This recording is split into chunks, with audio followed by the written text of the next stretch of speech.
En esta crítica analizamos por qué Cadena Perpetua, conocida en Hispanoamérica como Sueños de Libertad, es el recordatorio definitivo de que el tiempo es, irónicamente, nuestra única posesión real. Es fascinante pensar que la cinta que hoy lidera muchos rankings de mejores películas de la historia nació siendo un fantasma que casi nadie quiso ver en el cine. De hecho, durante su estreno original pasó bastante desapercibida y fue el mercado doméstico, el VHS primero y las emisiones constantes en televisión después, quien terminó convirtiéndola en un fenómeno cultural.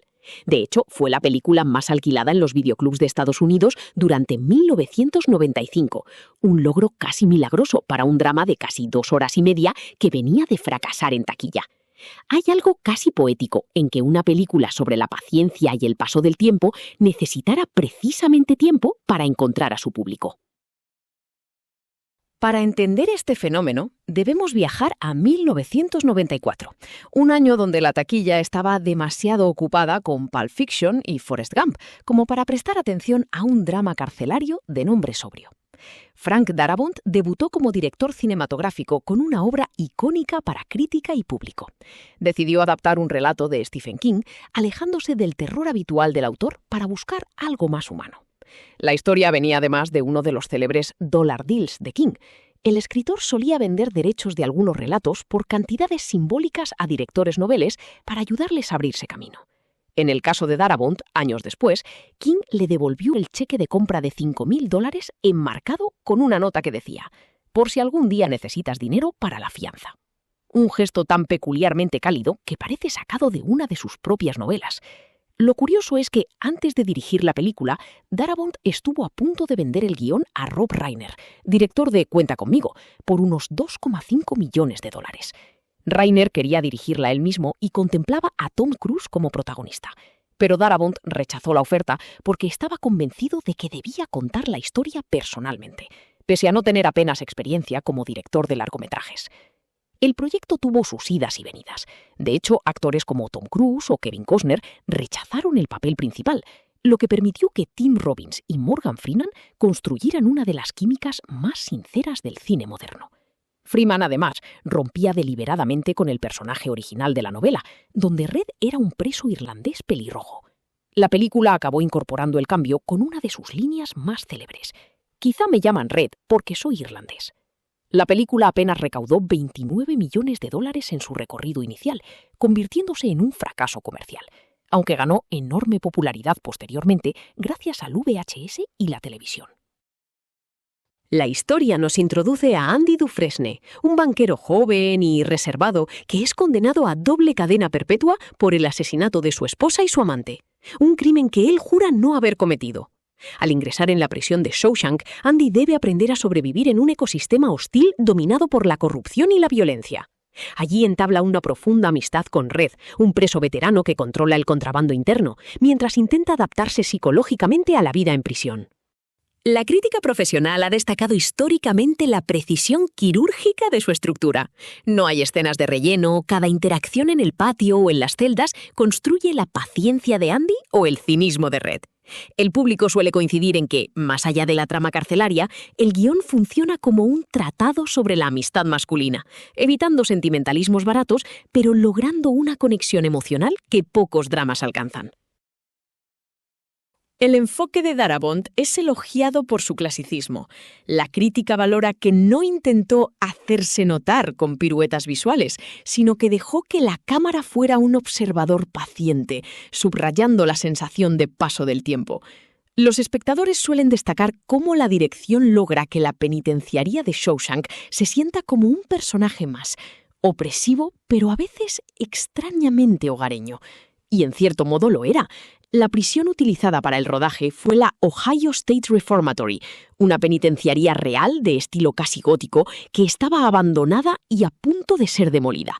La película terminó convirtiéndola en lugar de peregrinación cinéfila y ayudó indirectamente a salvar el edificio. Existe un consenso muy amplio sobre Morgan Freeman. Su voz en off no es solo un recurso narrativo, es el alma de la película.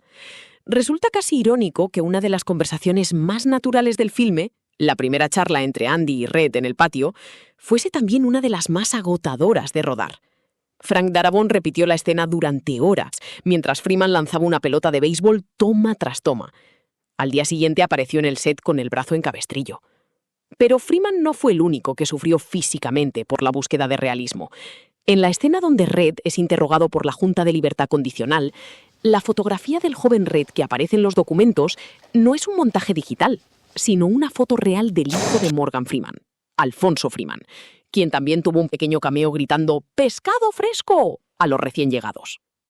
La fotografía de Roger Deakins es un punto de análisis recurrente. Los expertos subrayan cómo utiliza las sombras y los tonos fríos para transmitir aislamiento, contrastando con momentos de luz cálida que simbolizan la esperanza. Curiosamente, el propio Deakins ha confesado que una de las imágenes más icónicas de la película, Andy bajo la lluvia, nunca le dejó satisfecho, porque consideraba que había iluminado demasiado la escena. El resto del planeta, evidentemente, decidió ignorarle. Esa lluvia, por cierto, no fue precisamente agua cristalina.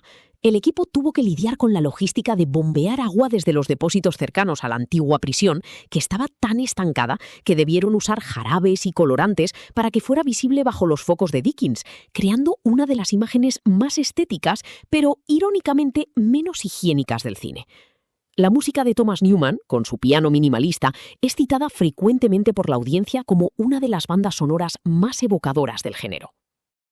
El debate entre crítica y público es mínimo, en este caso. Si bien en su día algunos críticos la tacharon de demasiado larga o excesivamente optimista, hoy el consenso es que la película triunfa, porque trata temas universales como la redención y la resiliencia, sin subestimar la inteligencia del espectador. El destino de Cadena Perpetua es uno de los arcos de redención más poéticos de la industria. Tras pasar desapercibida en salas, la película fue nominada a 7 premios Oscar en 1995, incluyendo Mejor Película y Mejor Actor para Morgan Freeman, aunque se fue de vacío en una de las ediciones más competitivas de la década, donde tuvo que enfrentarse al huracán de Forrest Gump y al impacto cultural de Pulp Fiction. Sin embargo, lo que los premios le negaron se lo otorgó la posteridad. Un dato curioso que resume su impacto es que en 2015 la película fue seleccionada por la Biblioteca del Congreso para su preservación en el National Film Registry, por ser cultural, histórica o estéticamente significativa. Un honor que, irónicamente, recibió el mismo año que su gran rival de 1994, Pulp Fiction. Con el tiempo, su paso por la televisión y el formato doméstico la convirtió en un fenómeno de culto masivo, escalando hasta los primeros puestos de plataformas como IMDb, donde el público la mantiene como una de las películas mejor valoradas de todos los tiempos. Lo más llamativo es que ni siquiera ese prestigio fue inmediato. Durante años creció lentamente gracias al boca a boca y a las reposiciones constantes en TNT, donde terminó convirtiéndose en una de esas películas que mucha gente dejaba puesta aunque ya la hubiese visto 5 veces, o 10. Ha dejado de ser solo un filme para convertirse en un referente cultural sobre la libertad personal, consolidándose como una referencia habitual dentro del drama carcelario y del cine sobre redención. Demostró así que la verdadera valía de una obra no se mide en su primer fin de semana, sino en su capacidad para seguir siendo relevante décadas después. Al final, Shawshank nos enseñó que algunas voces no pueden ser encerradas, y la de esta película sigue resonando con la misma fuerza que el primer día. Puede que esa sea su mayor ironía, una película sobre una prisión que acaba encerrada para siempre en la cabeza del espectador.